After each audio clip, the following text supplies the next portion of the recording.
Aujourd'hui, je vous présente une femme qui, en plus d'être certifiée de l'Institut des neurosciences appliquées du Québec, détient un diplôme universitaire en travail social, fondatrice et organisatrice du premier salon du couple et des mariés en Abitibi.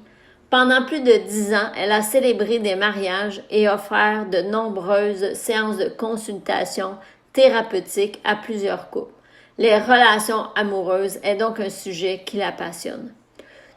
Toujours à la tête de grands projets, elle offre maintenant des services de coaching aux gestionnaires et des formations en entreprise. Sa mission, elle connecte les leaders à leur zone de magie, là où tout devient possible et où tous les objectifs sont atteignables et réalisables.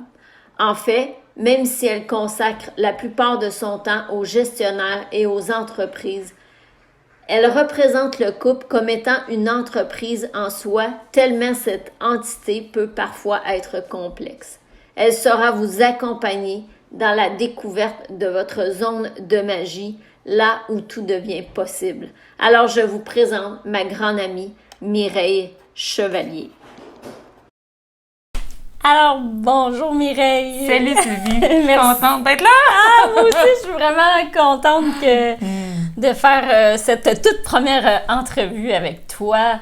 Commencer, peut-être que tu passeras pas dans les premières entrevues, mais c'est la première entrevue que j'ai faite. Je suis courageuse. Oui, exactement. Alors aujourd'hui, ça va être quoi le sujet du jour dans notre entrevue aujourd'hui? Écoute, tu le sais, moi je connecte les leaders à leur zone de magie. Je travaille beaucoup au niveau des entreprises, mais j'ai un autre sujet qui me passionne, mais vraiment beaucoup, c'est le couple. Hein? Oui. On a un sujet quand même, on aime bien ça les couples pour toi puis moi. Puis pourquoi? Parce que le couple, c'est une entreprise en soi. Oui, je pense que oui. Fait que ce que j'ai envie de vous donner aujourd'hui, c'est la clé ultime pour un couple en santé.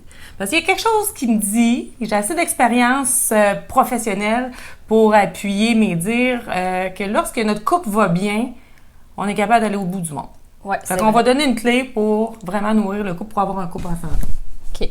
Et dans la formation qui va avoir suite au congrès virtuel, est-ce que tu vas nous dire de quoi tu vas parler un petit peu plus pour aller en profondeur, justement? Aujourd'hui, je vais juste vous agacer un peu. Je vais juste vous donner l'eau à la bouche parce que, oui, ça prend des ingrédients pour qu'un couple soit en santé, mais il faut aussi connaître le revers de tout ça. Donc, dans la formation, ce que je vais offrir vraiment plus en profondeur, c'est vraiment, on va étudier davantage c'est quoi les éléments critiques qui pourraient venir menacer le couple. Puis on va développer des stratégies, on va partager des stratégies ensemble pour comment les déjouer. Mais aussi, on va faire un petit tour d'horizon par rapport à tout ce qui est les crises potentielles susceptibles de présenter dans un couple. Parce qu'un couple, là, c'est pas un long fleuve tranquille. Comme le dit si bien Yvon Dallaire, c'est un creuset pour générer des crises. Donc, le couple, on peut dire que le couple existe vraiment. Du moment qu'il y a une première crise qui se pointe, puis dans la façon que le couple va traverser cette crise-là, qu'on est capable de prédire la durée du couple. Donc, ça serait pas pire dans cette formation-là qu'on puisse jeter un regard aussi sur les différentes crises. Il y a plusieurs types de crises. Puis, comment faire pour les atténuer, ça serait le bon mot. D'accord. Bien, merci. Ça c'est ce qui va se passer dans la phase 2. Oui, ça va être vraiment intéressant. J'en ai aucun doute. Mais là, aujourd'hui, on va parler plus de la clé puissante pour un couple en santé. Je vais commencer par te poser une question. C'est quoi pour toi un couple en santé? Écoute, dans tous les couples rencontrent des difficultés, tous les couples rencontrent des défis, rencontrent des obstacles, rencontrent des périodes critiques même. Ce qui permet au couple de traverser ces difficultés-là, ces épreuves-là, c'est vraiment leur façon de nourrir le couple. Donc, on peut faire un lien entre la nourriture du couple et la santé du couple. Puis, c'est un peu là-dessus que je vais vous entretenir, en fait. On va peut-être même faire un survol aujourd'hui rapide sur c'est quoi les phases du couple. Il y a quand même des étapes, le cycle d'évolution du couple. Puis, on donne une petite technique simple. Comme je disais tantôt, j'aime donner des images simples, qu'on puisse se poser des questions rapides, qu'on puisse intervenir tout de suite en vue d'améliorer la santé de notre couple. Donc, il faut qu'il reste jusqu'à la fin pour pouvoir voir la petite technique. Assurément. C'est la technique. Sans blague, je fais bien des blagues, là, mais c'est une technique tellement simple. Tout le monde me dit « Hey Mireille », je fais beaucoup de consultations dans mon bureau, puis les gens me disent « Ah Mireille, je pensais tellement à toi, ça ou ça », ou tu sais, ils reviennent vraiment avec des images que j'ai données. Fait que ça va être une technique tellement simple, tellement facile à retenir, mais combien efficace. OK, super. Alors, on va commencer par les cycles d'évolution du couple. Vas-y. J'ai fait la formation d'Yvon Dallaire, les thérapies conjugales positives. C'est une approche qui m'a complètement charmée. Et Yvon Dallaire, dans ses écrits, partage beaucoup les étapes du couple. Moi, j'ai rapproché un peu les étapes du couple avec le cycle d'Hudson. Oui. Donc, on va parler du cycle d'évolution du couple. Et dans la première phase, souvent, c'est la phase de la passion. La phase de la passion chez le couple, là, vous allez voir, c'est similaire avec les entreprises. Parce qu'il y a toujours une phase de la passion dans le couple, dans l'entreprise, quand on se lance en entreprise. Mais aujourd'hui, on va parler du couple. Donc, la phase 1, c'est la phase de la passion. Là, moi, je dirais, on n'est pas en amour avec l'autre, on est en amour avec comment on se sent en présence de l'autre. Ouais. Yvon Dallaire a écrit un article où il y a une hormone que notre cerveau dégage, le terme il est long de même, phylétoménomine. J'ai jamais l'air intelligente quand je le dis. Mais cette hormone-là est sécrétée dans le cerveau puis c'est plus fort que de l'héroïne. Fait que dans cette phase-là, on n'est pas en amour, on est gelé. Ouais. On vulgarise ça au max. Mais c'est, je veux dire, on voit pas les défauts de l'autre, on est en admiration devant l'autre. Ces défauts, là, à la limite, on trouve ça charmant. Ouais. Il nous tape pas ses nerfs comme quelques années plus tard, c'est à risque d'arriver. Donc ça, c'est la phase de la passion. OK. Il y a des choses qu'on doit faire. Souvent, une question qui me revient, c'est Mireille, c'est-tu possible de rester dans la phase de la passion? Je serais portée à dire que c'est possible de tout faire en sorte pour être visité le plus souvent cette phase-là, parce que dans cette phase-là, on se retrouve en haute énergie positive, ce qui est vraiment trippant, vraiment wow. C'est ce qu'on veut, là. C'est ce qu'on veut. On veut rester là-dedans. Sûr et certain que l'effet hormonal va s'estomper, mais il y a une façon de toujours recréer un 10 de renouveau pour pouvoir demeurer dans cette phase-là. Puis c'est un peu un des trucs que je vais donner tantôt. D'accord. Dans la phase 2, ça, c'est un peu moins le fun. Ça, c'est de la haute énergie négative. La colère, la frustration, c'est la lutte pour le pouvoir. Là, on se chicane. Mon besoin, ton besoin. Je suis incapable de me détacher de mon besoin, puis je vis de la frustration, mais j'ai l'impression que tu ne comprends pas mon besoin, mais consciemment, inconsciemment, je ne fais pas nécessairement l'effort pour comprendre ton besoin. Ce qui priorise, c'est mon besoin. Fait que là, on est dans la lutte de pouvoir, à savoir qui va gagner ça. Puis dans la phase 1, ce que j'ai oublié de dire, 50% des couples, Sylvie, 50% ne traversera pas la phase de la passion. Fait que 50% entre la 3e et la 5e année, avant on parlait d'un 7 ans, à ce temps c'est 3-5 ans, vont voir leur couple mourir.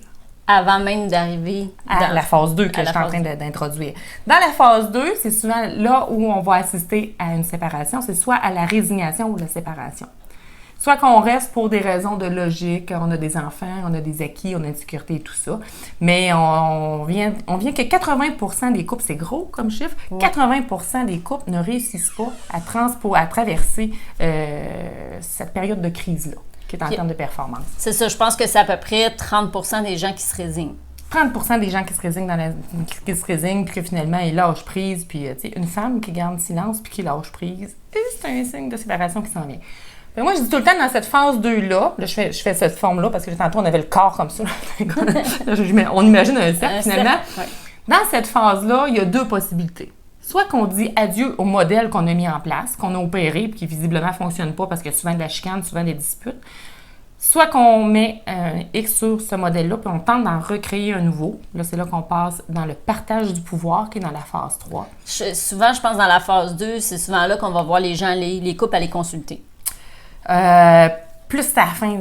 Plus c'est à la fin de la phase 2. C'est ça, c'est à la fin, là, à se dire comment on va faire. Ils ont marché longtemps dans le chemin dans le bois. Ouais. Ils ont pris une coupe de branches dans le visage. Tu sais, moi, je dirais souvent, on attend d'être en période critique avant d'aller consulter. Moi, les couples que je rencontre dans mon bureau, souvent, alors que quand on met des choses en place puis qu'on se rappelle l'essentiel, ce que je vais vous donner dans la capsule aujourd'hui, quand on se rappelle l'essentiel, que c'est des choses simples qui nourrissent le couple et qui fait que notre couple est en santé, on fait comme aïe aïe qu'on s'en est donné de la misère, là. Donc, on aurait tout intérêt d'aller peut-être consulter dans la phase 1 même.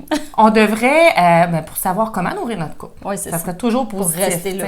J'en ai des gens, c'est une faible proportion, mais j'en ai des gens. Puis moi, j'ai un plaisir fou de travailler avec eux autres quand ils me disent « Ah, Mireille, on commence à avoir un petit peu de chicane, puis on n'aime pas ça. T'as-tu des trucs pour nous permettre de le rester dans la phase 1? » C'est pas comme ça qu'ils le nomment, mais c'est ça que ça veut dire dans un autre langage. Ouais. Écoute, c'est un vrai bonheur. C'est une façon de nourrir son couple et tout ça. Après ça, on part dans le partage du pouvoir. Le partage du pouvoir, 20% des couples seulement détiennent la recette du bonheur conjugal. C'est quand même pas gros. Puis ils n'y arrivent pas de la première fois. Souvent, ça prend 3 relations en moyenne pour être capable d'arriver. Une avec qui on fait des enfants, 2 avec qui on jure de jamais répéter les mêmes erreurs qu'on a faites la première fois, puis 3 où habituellement on va plus être dans la conscience du choix de notre partenaire. Puis ça se prépare, il y a quelque chose qui se passe. Puis finalement, du partage du pouvoir, on tombe à la notion d'engagement et c'est vraiment là où on est capable de dire on forme un couple de façon officielle. Là, on sait qu'on a traversé les 4 saisons, hein, puis qu'on est capable de traverser les pires intempéries, puis qu'ensemble, on est solide, puis on a confiance que notre couple va traverser les épreuves du temps. Là, dans la phase du bas, on est en basse énergie. Non, on a une énergie négative, une énergie positive. On est plus dans la phase de l'être, dans la phase communion, dans la phase « je t'accepte tel que tu es, je t'aime comme tu es, avec tes qualités et tes défauts. Tu m'acceptes. » Tu es dans l'obligation de m'accepter, Sylvie, c'est ce que je te dis là. Tu m'aimes et tu m'acceptes comme je suis. Tu le sais que j'ai des défauts, mais ça fait un petit peu mon charme. Ça fait, tu sais, on est dans l'acceptation totale de l'autre. Et qu'est-ce qu'on veut comme être humain? D'être reconnu et être accepté tel qu'on est. Oui. Donc, 20% des couples, c'est la bonne nouvelle. Ils vont appliquer ces petites méthodes simples-là que je vais vous donner dans pas super longtemps. T'sais. Moi, j'aime beaucoup dire un couple en santé, c'est un couple qu'on nourrit. Nourrit, c'est quoi ça, nourrir? Moi, j'appelle tout le temps ça. Tu sais, tu me parles souvent de tes domaines de vie. Oui. Ben, moi, on va passer à travers les 5 domaines de vie parce que je dis que réussir dans la vie, c'est réussir dans un des domaines de vie, mais réussir sa vie, c'est équilibrer les 5 domaines de vie. Moi, je l'amène dans une autre proportion, ou ce que j'appelle, c'est on a une job dans la vie, c'est d'être botaniste. On devrait apprendre à arroser nos 5 plantes. On a 5 plantes ici. On a la plante du travail, on a la plante du couple, on a la plante de la famille, les enfants. Souvent, s'ils sont en bas âge, elle vient avant, parce qu'ils sont plus exigeants, ils en demandent plus. Donc, qu'importe. On dit le travail, la famille, supposons le couple, les amis, les implications, le social et la plante du moi, mes passions, ce qui me nourrit à moi. Oui. Puis l'erreur qu'on fait souvent, c'est qu'on commence à arroser ici, on arrose, on arrose, on arrose, on arrose, on arrose, on arrose, on arrose. Rendu ici, on manque d'eau. Il n'y a plus d'eau dans notre arrosoir. Qu'est-ce qui se passe? Qu'est-ce qui se passe, dites-moi, quand on manque d'eau, quand une plante manque d'eau? Elle meurt. On va la faire sécher avant. Ça te dérange pas? On va être un petit peu moins drastique. Elle commence à les feuilles baissent. Puis ça, souvent, c'est juste un gentil rappel pour nous dire il y a peut-être quelque chose à faire. Fait que quand il y a souvent des disputes, là, je vais faire le parallèle avec, parce que souvent, c'est la réalité. On investit beaucoup dans la plante du travail, puis dans la plante du moi. Puis bien qu'elle, c'est la dernière souvent qu'on met là. C'est l'importance de se prioriser. Moi, ce que je dis, l'effort que je fais souvent en consultation dans mon bureau, c'est comment je peux prendre cette plante-là pour la mettre ici. Parce que si je nourris la plante du moi, puis je la mets au-dessus des 4 autres plantes, c'est elle qui nourrit les autres. Mais ça, c'est un autre sujet. Mais de dire, quand il y a de la dispute, quand il y a des frictions, quand il y a... Juste regarder notre partenaire, là, puis on a envie de lui donner des vacances, là. J'ai été très polie dans mon appellation. C'est peut-être un signe que ça fait un petit bout qu'on n'a pas arrosé notre plante. Puis j'aime beaucoup, beaucoup dire arroser la plante du couple. Parce qu'arroser, donner de la nourriture. Puis comment qu'on fait ça, selon toi, Sylvie? Ben vas-y, je te laisse. J'essaie de la piéger. On met de l'engrais. On met de l'engrais. En tout cas, c'est quoi l'engrais qu'on met? J'aime beaucoup, beaucoup nommer la notion de... Moi, je dis tout le temps, on a un compte de banque du couple. OK. Comme tout compte de banque qui se respecte, il y a des dépôts, des retraits, mais à chaque retrait, il y a des frais supplémentaires. Il y a comme un forfait là, où on paye. C'est à 50 cents le retrait. Les retraits, c'est quoi? C'est ces disputes-là. C'est ces critiques-là. C'est ces reproches-là. C'est son paire de bas qui traîne tout le temps, là. C'est le verre qui traîne sur la table. C'est tous les petits irritants, en fait, qui sont là. L'erreur qu'on fait, c'est qu'on se laisse souvent dépasser par le quotidien, puis on oublie de faire des dépôts dans notre compte de banque. Fait que là, notre couple, il tombe en crise quand il y a beaucoup, beaucoup, beaucoup de retraits. Ça prend pas beaucoup de retraits si on calcule les frais. Oui, 50 cents. Puis là, mais quand le couple, il va pas bien, là, ben c'est simple, là. C'est comme si on se retrouvait sa marge de crédit. Ouais. Puis là, t'as beau faire des bonnes actions, à répétition, t'as l'impression que ça n'a pas d'impact. Pourquoi? Parce qu'on nourrit pas le couple encore. Là. On fait juste renflouer la marge de crédit. T'sais. Quand on est sur notre marge de crédit, si on le compare à ça, ben on vit beaucoup d'insécurité. J'adore ça. J'adore le lien que tu fais. Puis, du moment qu'on a été un peu désillusionné, parce que c'est une des premières crises qu'on fait, là, c'est qu'on traverse, puis ça sera le sujet de l'autre formation, je vous disais tantôt, une des premières crises, c'est la désillusion. C'est comme prince charmant se transforme en crapaud. Hein? Dans les histoires, c'est le contraire. Puis ça, c'est une autre affaire. Hein? Les couples, pourquoi qu'on a de la difficulté comme ça à se construire une image du couple positive? C'est qu'on... Caroline, dans un conte de fées comme Cendrillon, là, ou dans La Belle et la Bête, ou dans n'importe quoi, c'est difficile en maudit de conquérir la belle. Oui. Mais une fois qu'il l'a eu, ils vécurent heureux, ils eurent beaucoup d'enfants. Mais on s'entend-tu que c'est à partir du moment qu'on s'unit ensemble, qu'on forme au couple, que c'est là que la vraie job commence? Oui, c'est là que ça commence. C'est comme un univers... Donc, à la phase 4, à la phase 4. c'est réellement là que le couple se met en place. Redéfinir, a vraiment une idée claire de qui est l'autre. On va continuer après à parler de comment on nourrit les plantes, mais justement, d'après toi, comme ça, est-ce que tu penses qu'il y a comme un temps pour faire, on parle de 4 saisons, là, pour se retrouver dans la phase 4, donc un temps de rencontre, un temps de... Comment on dit ça quand on... Aide-moi. D'apprentissage de l'autre, d'apprendre à connaître l'autre, de l'entrée en relation? Oui, c'est ça. On se connaît jusqu'à la phase 4 où est-ce qu'on s'engage vraiment. Ça devrait quoi être le temps de dire qu'on est vraiment un couple, là? Puis qu'on déménage, on s'achète une maison, on décide de faire des enfants. Tu sais, pour moi, c'est ça le vrai engagement, là. Tu sais, moi, c'est comme un peu comme... Moi, je compare le couple, je le disais tantôt, au travail. Oui. Tu sais, quand on commence un nouvel emploi, là, c'est pas vrai qu'on a les avantages sociaux puis les assurances puis tout fourni en partant. Là. Non. Alors que quand on rentre en relation, on donne tout all-in. Oui. Tu sais, moi, quand je commence pour une entreprise, pour une organisation, je dois faire mes preuves. Je dois montrer que je suis compétente. Fait que donc, j'ai des efforts à fournir pour démontrer que je suis un bon candidat et que ça vaudrait peut-être la peine de me garder. Alors que dans le couple, tu sais, puis on a étudié longtemps pour notre domaine d'études souvent. Oui. Alors que le couple, moi, j'ai bien rigolé dans la formation à Yvon Dallaire quand il dit pour être en couple, on devrait toutes et tous, avant d'aller en couple, faire un cours de dressage de chien. Oh! Oh! Excusez les esprits sensibles. Mais il a poussé sa pensée en disant on devrait beaucoup récompenser les efforts positifs et reconnaître les bons efforts et mettre de côté tout ce qui est négatif alors que c'est le contraire qu'on fait. Bref, c'est une parenthèse. Mais l'entrée en relation, pour dire que c'est un couple, Sylvie, tu sais, je disais la phase, tu sais, 80% ne traverseront pas la phase de résignation, vont en venir à une séparation. Donc, 3-5 ans, la phase de passion. Moi, je dirais qu'il y a des couples qui sont plus durement mis à l'épreuve que d'autres.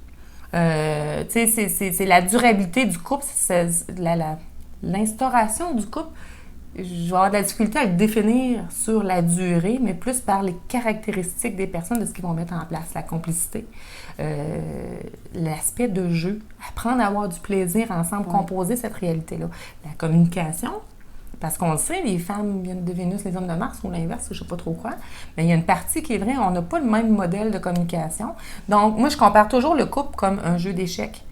Les hommes jouent aux dames, les femmes jouent aux échecs. OK. Les femmes ils aimeraient donc bien ça, que les hommes jouent comme eux autres. Puis les hommes, ils regardent la femme jouer et ils disent « Mon Dieu, que ça donne compliqué aux autres. » Fait que le couple se construit vraiment, à mon sens à moi, dans notre capacité à former un troisième jeu où ce que les deux vont mettre leurs règles et ils vont établir un contrat. Un contrat comme lorsqu'on rentre en entreprise, une probation de 3 mois. Dans 3 mois, on va revisiter les termes de ça. Est-ce que tu me conviens encore? Est-ce que je te conviens? OK, là, on va extensionner à 6 mois. Après ça, on va revoir le contrat dans 6 mois. Parce que les premiers conflits, ça prend 1 an avant de faire le tour du chapeau puis connaître un peu les défauts de l'autre puis vraiment dire « Je n'aime-tu ce crapaud-là ou cette sorcière-là? » Le mot que je cherchais tantôt, c'était fréquentation. Fréquentation. On se fréquente pendant combien de temps? T'sais? Fait que une bonne année, en tout cas, puis à revisiter. Fréquenter, en fait, on connaît vraiment quelqu'un après 1 an, puis après 2 ans, on a la conviction. Mais l'être humain est un être merveilleux, on est en évolution constante. Et une des crises potentielles, supposons que j'ai une maladie grave, mais c'est sûr et certain que dans ma maladie, je vais me transformer en tant qu'individu et ça va avoir un impact sur le couple. Fait que je pense que c'est difficile d'établir un délai exact, mais ce que j'ai envie de préciser, c'est de dire faut se donner un temps pour apprendre à connaître l'autre. Puis plus loin que ça, moi je pense que le couple se prépare bien avant la rencontre. C'est quoi mon projet amoureux? Qu'est-ce que je cherche comme partenaire? Qu'est-ce que je veux? Qu'est-ce que je veux plus? Souvent, on est au fait de ce qu'on veut plus. Ah, moi, je veux plus ça. Non, mais si tu veux plus ça, c'est quoi tu veux? Ouais, donc, vraiment d'être au fait avec ce que je veux. Moi, je dis tout le temps, à partir, c'est comme une définition de tâche. Je fais toujours le lien avec l'entreprise. Exactement. Vraiment, je suis au fait avec ça. Est-ce que mon partenaire, qui a la valeur de la famille, qui est un bon père, qui aime rire, qui aime faire du sport, la santé, qui possède ces valeurs-là, est-ce qu'il correspond avec moi? T'es pas, t'es pas le candidat idéal. Donc, c'est d'être au fait. Moi, je pense que le couple débute avant même l'entrée en relation ou l'entrée en fréquentation. C'est dans la création de son projet de couple. Ouais. Il y avait Jacques Salomé aussi qui disait que pour rentrer en relation, il faut être détaché de tout lien.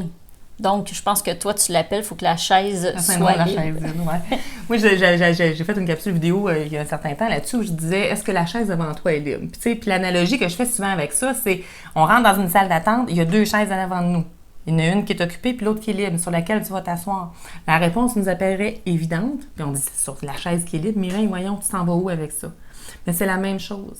Si tu veux qu'un partenaire qui rentre dans ta salle d'attente ait des chances de construire quelque chose, d'être assis en face à face comme ça, il faut s'assurer que la chaise elle soit libre. Parce que si ton ex est encore assis à la chaise, puis ton passé n'est pas réglé, puis tu n'as pas intégré les leçons, puis tu n'as pas compris, tu n'as pas fait ton bilan, là, bien, ça se peut qu'un nouveau partenaire il reste debout. Mais maintenant, il va se fatiguer d'être debout. Puis il va dire, bien, si tu n'es pas capable de me laisser une place sur cette chaise-là, si elle n'est pas libre en avant de toi, mais je vais quitter. Ouais. J'aime beaucoup cette analogie-là. En fait, ça fait longtemps que je ne l'avais pas dit. Tu sais, on peut vraiment, dans notre échange, comprendre la complexité du couple, mais ce qui va vraiment en faire sa force, puis nourrir, puis faire que c'est un couple en santé, c'est la quantité de dépôts qu'on va faire. Ouais, c'est ça, ce que je voulais te faire revenir à ça. Fait que là, on a parlé que les retraits, c'était les critiques, les reproches. La paire de bas qui traîne, c'est tout ça. C'est ça. Mais les dépôts, c'est quoi les dépôts? C'est bon matin, mon amour. T'sais, en fait, j'aime beaucoup ce qu'Yvon Dallaire dit parce qu'il disait, est-ce que les hommes et les femmes sont faits pour vivre ensemble? Il dit oui à 25 du temps. Et le reste du temps, ça ne devrait pas avoir lieu. Mais ça fait du sens parce que 25 du temps, on parle de la famille, le couple, les enfants, le travail. Fait qu'à 25 du temps, c'est la proportion. Mais c'est les bons matins. C'est de prendre soin. Si moi, je sais que tu as une épreuve aujourd'hui, tu passes une entrevue puis c'est stressant pour toi, mais de t'appeler, prendre un petit 2 minutes quand je sais que ton entrevue est terminée, par exemple, de dire « Sylvie, comment ça a été ton entrevue? » En fin de journée, de prendre ces petits moments-là, puis prendre 2 heures par semaine pour se remémorer les bons moments. Oui. De vraiment nourrir la plante du couple par les souvenirs positifs. De rappeler à l'autre la raison pour laquelle on l'aime donc bien, alors que souvent, c'est le contraire qu'on fait. Tu me tapes ses nerfs pour ça, pour ça, pour ça, pour ça. Taper ses nerfs, pour mes amis français, c'est tu me saoules, tu m'embêtes. Tu sais, c'est de prendre ces instants-là. Puis moi, j'ai la théorie de dépôt-retrait. Donc, il faut vraiment faire des dépôts parce que la vie se charge de faire des retraits d'elle-même des fois. Un enfant qui est malade, manque de sommeil, la maladie d'un proche, plein d'éléments rattachés à des crises potentielles qu'on va voir dans la formation que je vais vous construire. Mais c'est ça. Fait que c'est des dépôts-là, puis de prendre soin de l'autre, considérer l'autre et de lui rappeler à chaque fois, de renouveler à chaque jour mon engagement par rapport à l'autre. Puis pour ça, pour moi, c'est super significatif parce que c'est à la base même. Puis plus loin ça, la théorie du 2-2-2, c'est quoi? C'est 2 heures par semaine, vraiment nourrir mon couple, me dire je mets mon couple au calendrier. Comme que je me prends 1 heure pour aller me faire masser, comme que je prends 1 heure pour 2 heures pour un 5 à 7, je mets mon couple et là, on prend soin du couple. Une fois que c'est mis dans le calendrier, on a l'impression d'être capable de faire check aux côtés. Fait qu'on sait qu'on traverse une période difficile et tout ça, mais je le sais que je vais avoir un espace pour la cellule du couple qui est sécurisé parce que là, je vais pouvoir me retrouver et passer un bon moment. Ça nous aide à respirer de l'air frais un peu, je dirais. L'autre, après ça, c'est 1 fois par 2 mois, on devrait sortir absolument du contexte du quotidien, d'avoir des projets communs. Oui. Sortir du contexte du quotidien. Vraiment sortir où il n'y a pas d'enfants ou rien. Ça, c'est dans un monde où il y a des licornes, des pouliches, puis qui fait tout le temps beau, puis que les enfants sont jamais malades, puis on a quelqu'un pour les garder. Bon. Tu sais, dire vraiment, on part une fin de semaine. Il faut s'organiser. Il faut s'organiser, c'est possible. Puis souvent, les gens disent « Oh Mireille, on peut pas. » OK, veux-tu, on va regarder ensemble les possibilités qui s'offrent à toi, puis étrangement, il y en a tout le temps. Ben oui, des fois, si on n'a pas de la famille proche de nous, on peut se créer une équipe d'autres parents, un réseau exactement. Puis on peut s'entraider. C'est pas mal plus possible qu'on pense. C'est juste qu'on pense que c'est pas possible. Puis moi, je dis, si tu penses que tu es capable, si tu penses que tu n'es pas capable, dans les 2 cas, tu as raison. Parce que c'est ta pensée qui guide ton action. Fait que là, on va supposer qu'on est capable. Puis là, étrangement, il y a des solutions qui s'offrent à nous. Mais là, il y a vraiment des licornes, des pouliches, 2 fois par année, 2 semaines par année. On devrait partir. Puis là, je me dis, c'est plus facile quand on a des jeunes enfants d'apporter les enfants que nous autres, mais vraiment sortir du contexte du quotidien, décrocher du quotidien, des pressions du quotidien, ça va tellement vite. T'sais, puis le fameux phénomène de la charge mentale là, qui ajoute à la pression des familles aujourd'hui. Donc, vraiment sortir du contexte, partir en vacances, même si c'est juste aller en camping. Tu sais, pas obligé d'être des grosses affaires coûteuses. Là. Mais vraiment dire, là, on prend du temps à l'extérieur du quotidien pour nourrir. Tu sais, si j'attends, tu sais, si je nourris pas à toutes les semaines mon petit 2 heures, puis une fois ou 2 mois, puis j'attends juste aux vacances, ça se peut que mon compte du couple, c'est sa marge de crédit, mais dans le rouge profond. Puis que même qu'on soit en couple, ensemble, en vacances, là, mais que ça prenne une semaine avant que je commence à apprécier. Puis quand les vacances vont finir, on me dit, mais ça, je n'aurais pris encore. Ouais. Faut pas attendre. Puis tu parlais des souvenirs tout à l'heure. Je me souviens d'avoir fait une formation avec Isabelle Fontaine qui disait qu'elle elle se gardait vraiment un livre où est-ce qu'elle écrivait les beaux moments qu'elle a vécus avec son conjoint. Puis quand on décrit un souvenir, c'est bien de mettre le visuel, l'auditif, le kinesthésique, de vraiment décrire en décrivant chacun des sens. Des souvenirs. Moi, je dis Des tout le sens temps. pour que ça s'inscrive dans le cerveau implicite, parce que notre cerveau, il n'est pas fait pour nous rendre heureux, mais vraiment de nous protéger. Fait que les mauvais souvenirs ou le danger, c'est inscrit tout de suite dans notre cerveau implicite. Mais pour pouvoir inscrire les bons souvenirs, pour qu'ils remontent souvent, il faut faire au moins l'effort de le déposer peut-être, puis de les relire une fois de temps en temps. Puis quand on est dans la phase 2, la phase de crise, dans la lutte du pouvoir, je pense c'est un bon moment pour ressortir notre... J'aime ce que tu apportes là, parce que moi, dans mon livre à moi, ce que tu vois pas n'existe pas. Fait que si on le met, on l'inscrit dans un cahier, puis on le rend concret, là, on le rend vraiment vivant, là, Ouais. puis on le relit, là, ça l'aide vraiment à... Puis tu sais, d'être capable de dire... Tu sais, puis souvent, on a la langue qui pique, que j'appelle. Là. On a la critique facile, on a le reproche facile. Fait que juste de se questionner ce que j'ai à dire. Est-ce que c'est constructif ou c'est pas constructif, le couple? Ouais. Est-ce que ça va me rapprocher de mon amour ou ça va m'éloigner de mon amour? De prendre soin de la plante du couple, c'est un art, mais c'est aussi... C'est statistiquement, scientifiquement prouvé. Ceux qui réussissent à consolider une vie de couple vivent plus heureux et plus longtemps. Ouais. Puis l'impact d'une relation toxique va venir jouer sur la qualité de vie, sur le niveau de stress, puis va avoir un impact complètement destructeur, finalement, sur la santé et sur l'ensemble de la vie de l'individu. Alors, on a tout avantage de travailler. On dirait, j'aime moins le mot travailler, Nourrir. mais de nourrir. Oui, c'est ça, de nourrir notre couple. Puis, bon. Fait que la clé ultime, c'est de vous questionner à savoir est-ce que c'est un dépôt ou un retrait, mais surtout de faire l'exercice dans un moment, puis de vous dire c'est quoi ce dépôt-là. Puis vraiment de dire est-ce que j'ai fait, à quoi ça ressemble, de faire un petit bilan, peut-être un bilan hebdomadaire, puis de se questionner sa santé financière de mon couple. C'est quoi le bilan de mon couple? Puis de se créer une banque de souvenirs. Moi, j'aime beaucoup une banque de souvenirs sur ce que tu nommes. De qu'est-ce qui, tu sais, des souvenirs, des photos, des moments positifs. Parce qu'une des caractéristiques de la femme, là, la femme est émotive. Mais la femme, là, du moment que tu la ramènes dans une émotion positive, là, oh my God, l'homme, c'est l'homme le plus heureux du monde. On a un rôle à jouer. Oui, on parlait de cycle tantôt, justement, la femme, on a plusieurs cycles. Plusieurs cycles. Puis nous autres, la femme, en plus, en bonhomme, en bonus, vous autres, les bonhommes, non, je voulais dire les hommes. J'ai fait un lapsus. Vous avez la chance, les hommes, d'aimer plus qu'une femme à la fois. Parce qu'on a un cycle, 2 semaines, 2 semaines. Fait que vous aimez les dents de femmes. Fait que vous êtes chanceux, vous ne savez même pas. Mais c'est tout à fait vrai. Mais vous aimez 2 femmes, mais qui est la même femme. C'est la même femme. On n'encourage pas rien d'autre. Vraiment. Mais tu sais, à l'intérieur d'une même femme, on a un cycle de 2 semaines, 2 semaines. Fait que des fois, on ne se reconnaît pas soi-même. Fait que moi, je dis un peu, comme tu l'as nommé tantôt, vaut mieux se définir que se défendre. Le cerveau, sa fonction première, c'est de nous protéger et de penser. Puis quand il veut nous protéger, puis qu'il aligne avec ça des pensées, là, c'est des pensées souvent destructrices. Donc, de dire, hey, moi, dans cette partie-là, dans ces situations-là, je suis plus à risque d'être émotive, je suis plus à risque de poser des actions regrettables. Donc, tu sais, il vaut mieux se définir tant sur le terme des émotions, tant sur le terme du moment que c'est parce que ça prend 2 personnes pour former un couple. Ça en prend juste une pour changer la dynamique. Ouais. On est capable de nourrir la plante du couple.